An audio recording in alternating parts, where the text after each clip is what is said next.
Hello. Now we use some paper to explain some additional details on kernels, guys. For example, consider you have positive elements on one side of your space and negatives on the other. That's the scenario, the typical scenario. You can use a linear kernel or a sigmoid kernel, the one you prefer. If you consider a linear kernel, the closest point is going to be classified as -1 from the negative side, the closest as +1 for the positive side, and the others that are far from the hyperplane will have greater magnitudes, of course.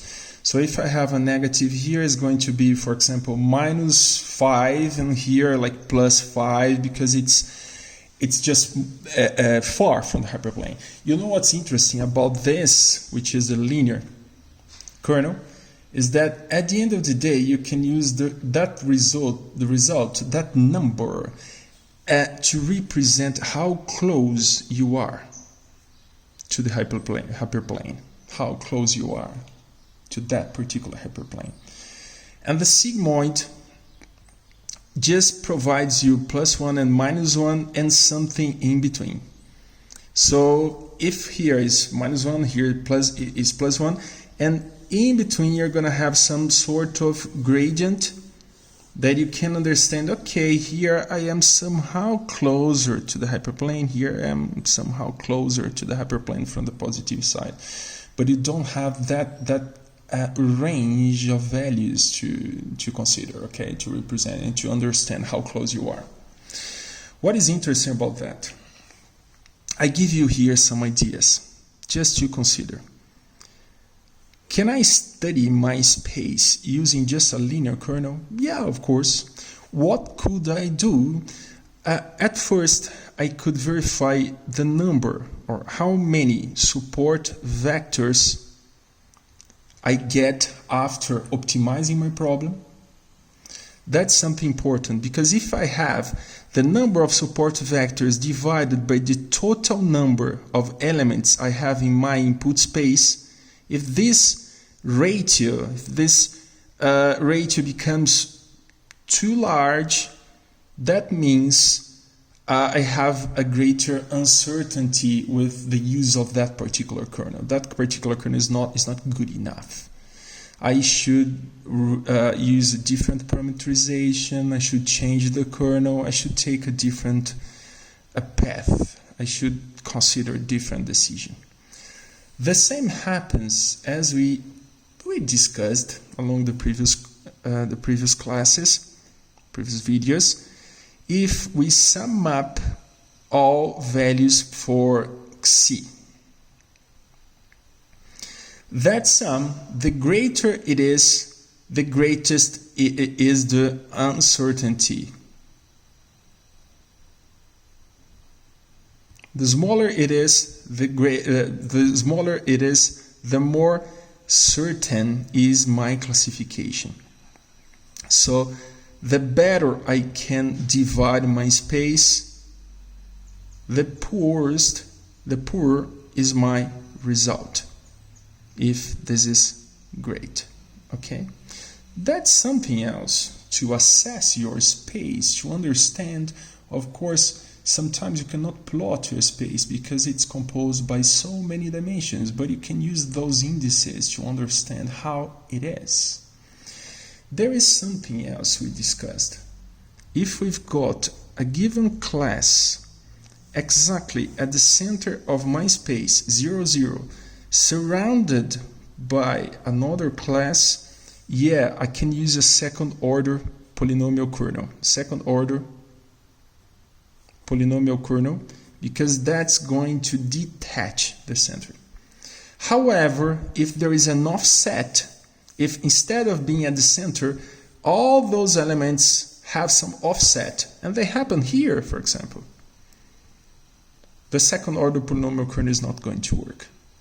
I can centralize my space. Okay, what do I have at the center? I have the positives, okay.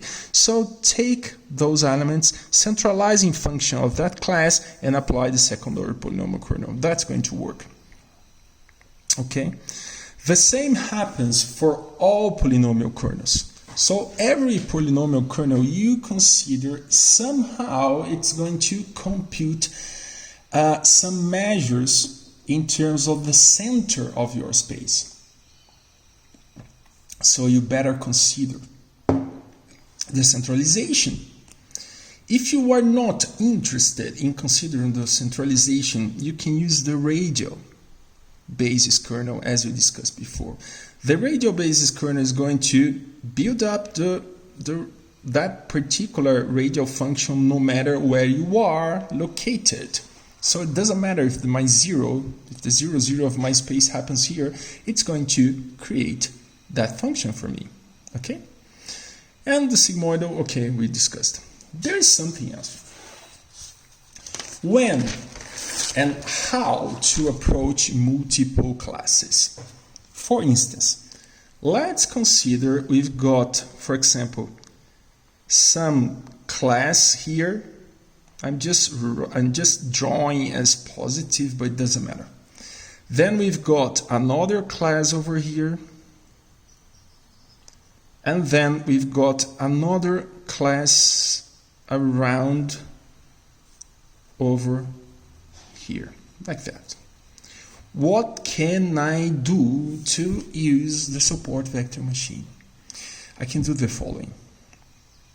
First of all, I have to build up one classifier to detach one of the classes. So one of the approaches you guys have is this. Try to detach, for example, this class from the remaining ones using a linear kernel. Does it work? If it works, as in this case it would, you solved for this first class. Okay, if it belongs to this class, this classifier is going to solve. If it doesn't belong, it also solves the same that doesn't belong. But if it doesn't belong, I have to come up with another classifier. So I could have a second classifier. And of course, this second classifier could be based, for example, on a radial kernel that could detach the central elements. So two classifiers, that's pretty much like building up binary numbers, guys. Okay? Two classifiers would be enough to come up with a solution for this problem. But sometimes you are not sure, of course, how those spaces are organized. So, for instance, consider you've got like a class surrounded by another class. And then you have another class around. That could be my scenario. That's really terrible. Okay. What could I do here? I could build up a first classifier to segment one of the classes. Could be this class. A second classifier to segment the other class. And a third to segment the third class. So I could build up one classifier per class. When I come up with a new point in my space, I will apply in all those classifiers and combine the solution to answer. Does it belong to the positive? Does it belong to the negative? Does it belong to the triangle? So my final solution will be like that. You know what? At this point, I think we can just start analyzing spaces. So that's something we're going to do in the next videos. We're going to start analyzing spaces composed not just by a single class, but by multiple classes. Before going into that, I have like some ideas about building up some binary spaces, still with positive and negative classes, which are more complex. So I need like some different kernels. See you guys.